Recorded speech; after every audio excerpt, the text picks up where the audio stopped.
मुसलमानों ने गोलागुड़म खम्मम में ईदगाह ग्राउंड में रमज़ान मुबारक के मौके पर ईद उल फित्र मनाने के लिए खुसूसी नमाज अदा की। कसीर तादाद में मुसलमान भाइयों ने शिरकत की और नमाज अदा की। उन्होंने एक दूसरे को सलाम किया। कांग्रेस के सीनियर लीडर तुम्मला योगेंद्र ने दुआ में शिरकत की और अपनी मुबारकबाद का इजहार किया।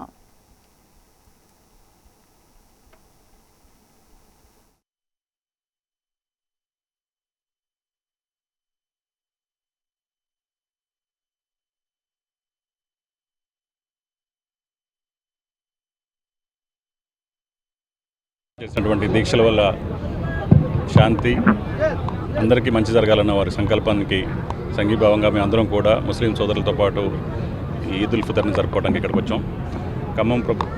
తెలంగాణ ప్రభుత్వం ఆధ్వర్యంలో ఖమ్మం మున్సిపాలిటీ ఆధ్వర్యంలో ఈ ప్రాంతాన్ని మొత్తాన్ని కూడా ముస్లిం సోదరులకు కావాల్సినటువంటి అన్ని సౌకర్యాలు కల్పించి ఈ ప్రార్థన కార్యక్రమం దిగ్విజయం అయ్యే విధంగా కృషి చేసిన అందరికీ కూడా పేరు పేరు ధన్యవాదాలు తెలియజేసుకుంటూ ముస్లిం సోదరులకి అందరికీ వాళ్ళ కుటుంబ సభ్యులందరికీ కూడా ఈద్ ముబారక్ తెలియజేస్తున్నాం. Thank you.